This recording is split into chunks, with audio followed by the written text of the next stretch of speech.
भक्तों, ओम नमः शिवाय। श्री शिवाय नमस्तुभ्यम। जय श्री महाकाल। जी हाँ भक्तों, आप सबको भी पता होगा कि 8 मार्च को महाशिवरात्रि का महापर्व आ गया है। जी हाँ भक्तों, महाशिवरात्रि जो कि हिंदू धर्म में और सनातन धर्म में सबसे बड़ा त्योहार माना जाता है। पूज्य गुरुदेव कहते हैं कि जिसकी कभी मनोकामना पूरी न होती हो, केवल और केवल महाशिवरात्रि के दिन उपाय कर ले, उसकी सारी की सारी मनोकामना बाबा भोलेनाथ अवश्य रूप से पूरी करा देते हैं।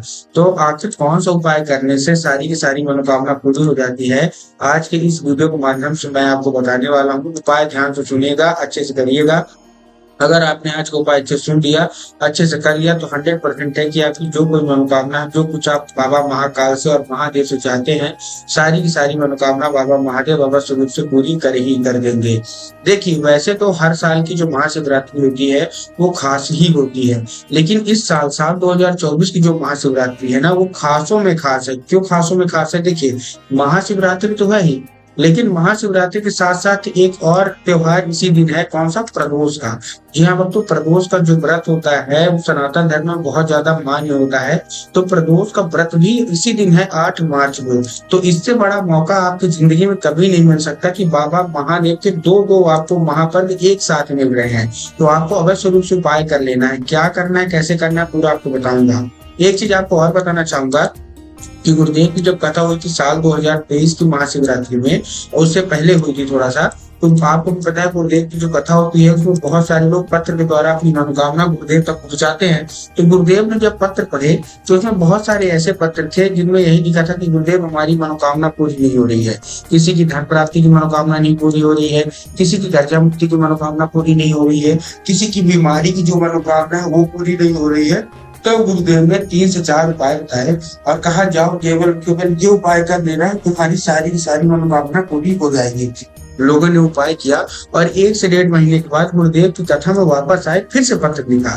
लेकिन आपको जानकर हैरानी होगी, ये वाला जो पत्र था ये गुरुदेव को उन्होंने धन्यवाद के रूप में लिखा कि गुरुदेव, आपके द्वारा बताया गया उपाय हमने कर लिया है और हमारी सारी की सारी मनोकामना बाबा भोलेनाथ ने अवश्य रूप से पूरी कर दी है। आपका कोटि धन्यवाद। तो अगर आपको भी जानना है कि आखिर ऐसा कौन सा उपाय है जिसको करने मात्र से लोगों का जो मनोकामना है मात्र 1 से 1.5 महीने के अंदर पूरी हो जाती है, तो आज का ये वीडियो मात्र और मात्र आपके लिए है। क्या करना है, कैसे करना है, पूरा आपको समझाने वाला हूँ। तो उपाय ध्यान से सुनिएगा, अच्छे से करिएगा। तो चलिए चलते हैं उपाय की ओर, जो कि मैंने पूज्य गुरुदेव की ही कथा सुन के और बहुत अच्छे से समझ के आपके लिए लेके आया हूँ। लेकिन उससे पहले चैनल में अगर पहली बार आए हैं और आवाज मेरी पहली बार सुन रहे हैं तो वीडियो को कर दें लाइक और चैनल को भी कर दें सब्सक्राइब, ताकि पूज्य पंडित प्रदीप जी मिश्रा के रोज नए उपाय जो कि मैं उनकी कथा से सुनता हूँ, श्रवण करता हूँ, सबसे पहले मैं आपको प्राप्त करा सकती हूँ। तो देखो, जो हमारा पहला उपाय है वो धन प्राप्ति का उपाय है। बहुत सारे लोगों के जीवन में धन की बहुत कमी होती है, तब गुरुदेव ने धन प्राप्ति का अचूक उपाय बताया है। सबसे अच्छी बात इस उपाय की ये है कि इसको महिला या पुरुष कोई भी कर सकता है, कोई जरूरी नहीं है, कोई भी मतलब इसको कर सकता है। ठीक, अब देखिए करना क्या है आपको। सबसे पहले आपको ध्यान देना है, आपको लेना है 5 कनेर का फूल। क्या लेना है? 5 कनेर का फूल लेना है। ठीक, फूल आपने ले लिया। फूल लेने के बाद आपको क्या करना है? 5 कनेर का फूल जब आप लेंगे तब आपको ध्यान रखना है कि जो फूल है वो कहीं से खंडित नहीं होना चाहिए, कहीं से कटा फटा नहीं होना चाहिए। क्योंकि पूज्य गुरुदेव कहते हैं महादेव जितना जल्दी प्रसन्न हो जाते हैं उतना जल्दी क्रोधित भी होते हैं। तो आपको महादेव की क्रोधित तो करना नहीं, आपको महादेव को क्या करना है? आपको महादेव को प्रसन्न करना है। ठीक, अब आपको क्या किया, ले गए। अब आपके पास 5 फूल है, आपको 5 जगह अर्पित करना है। कहाँ कहाँ अर्पित करना है, चलिए हम उसकी बात कर लेते हैं। पहला जो फूल है वो आपको बाबा भोलेनाथ की शिवलिंग पे ही अर्पित करना है। लेकिन कैसे करना है बाबा भोलेनाथ की शिवलिंग पे, उसका भी एक कारण है। देखिए, सबसे पहले तो आपको दक्षिण दिशा में खड़े हो जाना है, उत्तर की ओर अपना चेहरा करके। क्या? दक्षिण की ओर खड़े होना है, उत्तर की ओर अपना चेहरा करके। अब इसमें बहुत सारे लोग कंफ्यूज हो जाते हैं कि दक्षिण कौन सा होता है, उत्तर कौन सा होता है। हमको थोड़ा क्लियर बताइए। तब गुरुदेव ने बताया कि आप जिस भी शिव मंदिर जा रहे हैं, वो शिव मंदिर का जिधर साइड जलाधारी होगा, आप अपना चेहरा उधर साइड करके खड़े हो जाइए। ठीक, खड़े हो गए। खड़े होने के बाद आपको क्या करना है? जैसे आप खड़े हो गए, खड़े होने के बाद आपको श्रम्भेश्वर महादेव का नाम लेंगे। कौन सा? महादेव का बहुत ही सुंदर सा नाम है, श्रम्भेश्वर महादेव। तो आपको श्रम्भेश्वर महादेव का नाम लेके आपको क्या कर देना है? अर्पित कर देना है। ठीक, अर्पित कर दिया। अर्पित करने के बाद आपको क्या करना है? पहला फूल आपका अर्पित हो गया। ठीक, उसके बाद जो दूसरा फूल है वो हमको कहाँ अर्पित करना है? वो हमको अर्पित करना है भगवान गणेश की जगह पे। ठीक, अब देखिए जिन लोगों को पता है कि भगवान गणेश की जगह कहाँ होती है, शिवलिंग पे, उनका तो ठीक है, लेकिन बहुत सारे ऐसे लोग हैं जिनको यही नहीं पता कि भगवान गणेश की जगह कहाँ होती है। तब वो देव ने बताया कि जो जलाधारी होती है, जलाधारी के बाएं हाथ मतलब लेफ्ट साइड में भगवान गणेश की जगह होती है। तो आपको क्या करना है, दूसरा फूल आपको भगवान गणेश की जगह पे आपको क्या कर देना है, अर्पित कर देना है। ठीक, 2 फूल हो गए। उसके बाद जो हमारा तीसरा फूल है वो आपको कहाँ अर्पित करना है, वो आपको माता चौक सुंदरी की जगह पे अर्पित करना है। अब देखिए बहुत सारे लोग ऐसे भी जिनको माता चौक सुंदरी की जगह नहीं पता, तब मैं आपको बताना चाहूंगा। देखिए जैसे ही जलाधारी के लेफ्ट साइड बाएं भाग में जिसकी जगह होती है भगवान गणेश की, वैसे ही जलाधारी के राइट साइड में जिसकी जगह होती है हमारे, देखिए भगवान के इधर राइट साइड में होती है माता स्वरूप सुंदरी की।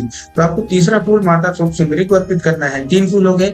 उसके बाद जो चौथा फूल है वो आपको माता पार्वती का जो हस्त कमल होता है आपको वहां अर्पित करना है। ठीक, उसके बाद जो 5वां फूल है वो आपको अर्पित करना है जलाधारी में। पूज्य गुरुदेव कहते हैं कि जलाधारी में स्वयं माता पार्वती का वास होता है, तो अगर आपने माता पार्वती को खुश कर लिया तो 100% है कि आपकी जो कोई भी इच्छा है, जो कोई मनोकामना सारी सारी महादेव अवश्य रूप से पूरी कर ही कर देंगे। ठीक, तो ये कौन सा था हमारा, ये हमारा धन प्राप्ति का उपाय। अब हम आगे बढ़ते हैं और समझते हैं एक और उपाय जो कि है कर्जा मुक्ति का। बहुत सारे लोगों के जीवन में क्या है, कर्जा इतना ज्यादा बढ़ गया है ना कि उनसे जो कर्जा है वो चुकाया ही नहीं जा रहा। तब गुरुदेव ने कर्जा मुक्ति का एक उपाय बताया। अब देखिए करना क्या है, आपको लेना है 1 लोटा जल, 7 बेलपत्र और 3 बूंद गंगा जल। ये जो है कर्जा मुक्ति का बहुत बड़ा उपाय है। आपको 1 लोटा जल लेना है, 7 बेलपत्र लेना है, उसको 3 बूंद गंगा जल मिला देना है। अब देखिए जो 1 लोटा जल है, सबसे पहले तो तांबे के लोटे में जल होना चाहिए, इस चीज का आपको ध्यान रखना है। और आपके घर का जल होना चाहिए। बहुत सारे लोग क्या करते हैं कि घर से खाली लोटा लेके जाएंगे और जाके मंदिर परिसर से जल ले लेते हैं, जो कि पूर्णतः गलत है। आपको अपने घर से जल लेके जाना है। ठीक, उसमें 3 बूंद गंगा जल और साथ साथ आपको क्या करना है, 1 बेलपत्र भी डाल देना है। मतलब 7 बेलपत्र आपको डाल देना है। बेलपत्र कहीं से भी कटा फटा नहीं होना चाहिए, कहीं से खंडित नहीं होना चाहिए, कहीं से मुरझाया हुआ नहीं होना चाहिए। बहुत सारे लोग बेलपत्र को, एक बेलपत्र को ही मान लेते हैं कि बेलपत्र है, लेकिन आपको भी पता है कि एक पत्ती का कोई बेलपत्र नहीं होता। 3 पत्ती मिलकर जो बेलपत्र बनती है वही बेलपत्र आपको लेना है। ठीक, आपने लेने के बाद आपको उसी लोटे में डाल लेना है। ठीक, डालने के बाद आपको कहाँ पहुंच जाना है, शिव मंदिर।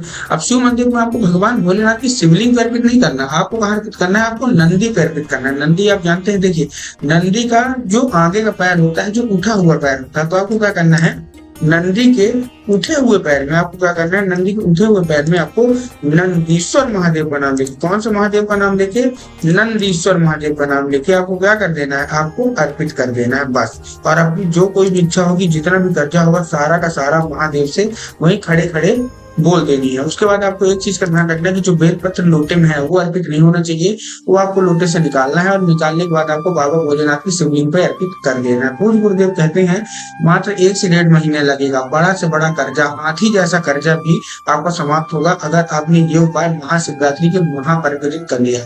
तो उम्मीद करता हूँ आज के उपाय समझ में आ गया होगा। उपाय अच्छा लगा हो तो कमेंट बॉक्स में हर हर महादेव अवश्य रूप से लिख दे।